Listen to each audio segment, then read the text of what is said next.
नमस्ते मित्र आणि मैत्रिणींनो, कसे आहात सगळे?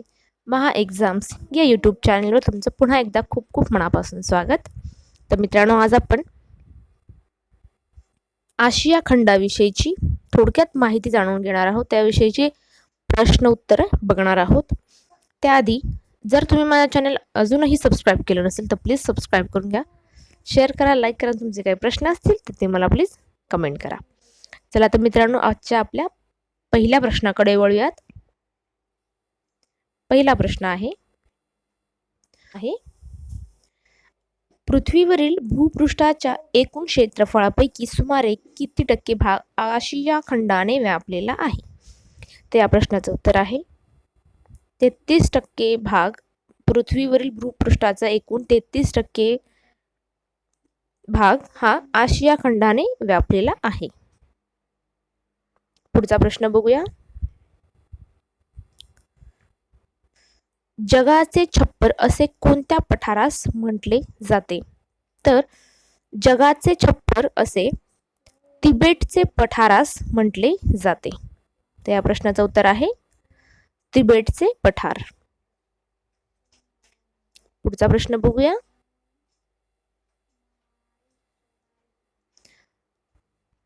आशियातील कोणती नदी अरबी समुद्रास मिळते?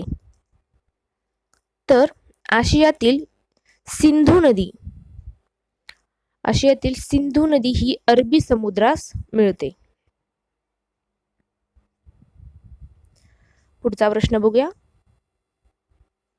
कोणती नदी आर्क्टिक महासागरास मिळते? तर वरीलपैकी सर्व नद्या ह्या आर्क्टिक महासागरास मिळतात. तर कोणत्या? तर ओब, त्यानंतर एनसी, लेना या तीनही नद्या आर्क्टिक महासागरास मिळतात.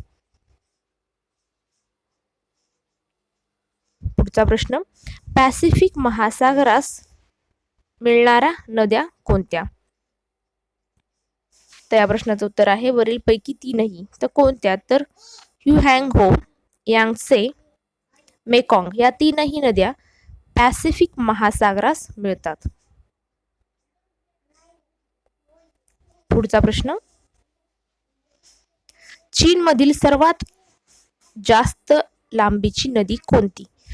तर चीनमधील सर्वात जास्त लांबीची नदी ही यांगसे आहे. कोणती? तर यांगसे. पुढचा प्रश्न बघूया. पुढचा प्रश्न आहे अरबी समुद्रात न मिळणारी नदी कोणती? तर अरबी समुद्रास न मिळणारी नदी ही कृष्णा नदी आहे.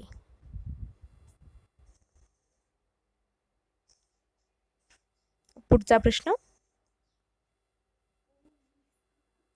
आशियातील कोणती नदी खंडांतर्गत भागातील भूवेष्टित समुद्रांना मिळते किंवा लुप्त होते?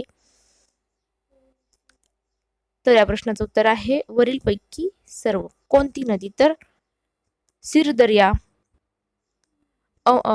अमुद्राया, हेलमंद या तीनही नद्यांचा समावेश होतो.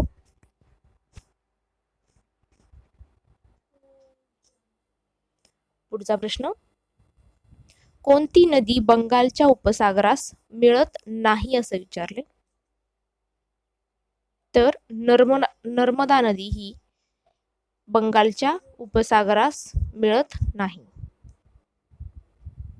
पुढचा प्रश्न.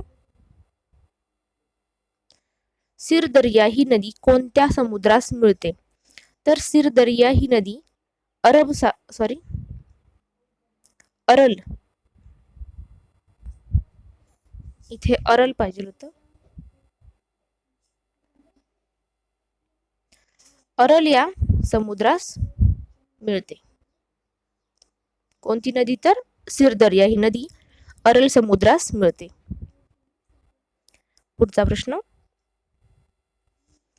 आशिया खंडाच्या ईशान्य भागात कामचाटका हे एक आहे. हे काय आहे? तर द्वीपकल्प आहे. काय आहे? तर द्वीपकल्प आहे. कोणत्या भागात? तर ईशान्य भागात आहे. पुढचा प्रश्न बघूया. अरेबियामध्ये कोणते वाळवंट आहे? तर अरेबियामध्ये रब अल खली. कोणते? तर रब अल खली हे वाळवंट आहे. कुठे? तर अरेबियामध्ये. पुढचा प्रश्न. कोणती नदी लोएस ही पिवळ्या रंगाची मृदा मोठ्या प्रमाणात वाहून आणते? तर उत्तर आहे हुहँगहो. हुहँगो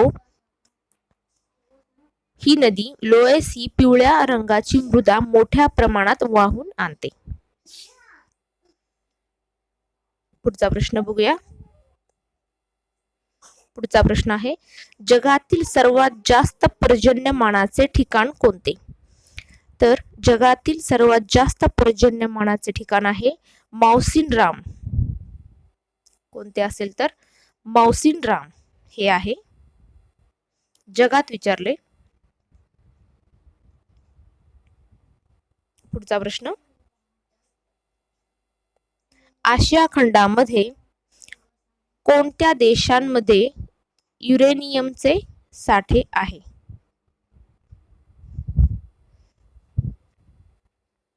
तर या प्रश्नाचं उत्तर आहे वरील सर्व. कोणते? तर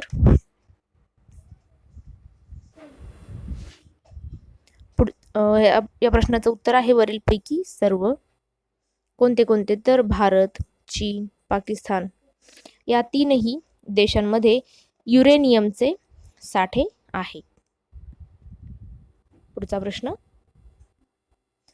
कोणत्या देशात चांगल्या प्रतीच्या लोह खनिजाचे साठे आहेत? तर या प्रश्नाचं उत्तर आहे भारत.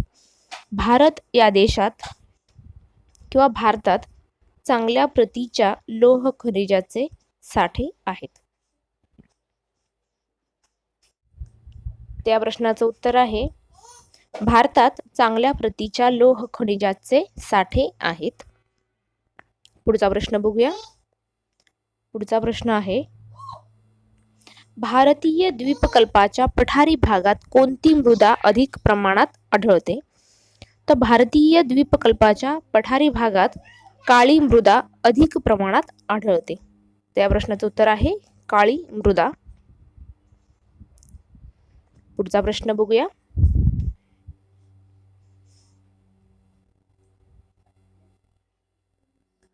पुढचा प्रश्न आहे डॅश आशियातील काही देशांनी सागर जलापासून वापरण्यायोग्य पाणी मिळविण्याचे प्रकल्प उभे केले आहे? तर या प्रश्नाचं उत्तर आहे नैऋत्य. नैऋत्य आशियातील काही देशांनी सागर जलापासून वापरण्यायोग्य पाणी मिळविण्याचे प्रकल्प उभे केले आहे. तर या प्रश्नाचं उत्तर आहे नैऋत्य. पुढचा प्रश्न बघूया. कोणत्या खंडात जगातील सर्वात जास्त लोकसंख्या आढळते? तर या प्रश्नाचं उत्तर आहे आशिया खंडात. आशिया खंडात जगातील सर्वात जास्त लोकसंख्या आढळते.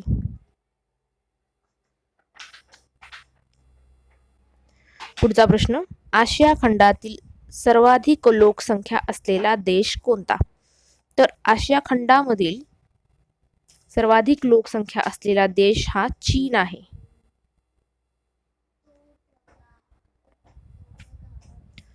तर मित्रांनो तुम्हाला आजचा व्हिडिओ वाटला नक्की कमेंट करून कळवा. व्हिडिओ आवडला असेल तर प्लीज लाईक करा, शेअर करा आणि सबस्क्राईब करा. चला तर मित्रांनो थांबूया इथेच. भेटूया पुढच्या व्हिडिओमध्ये. तोपर्यंत धन्यवाद.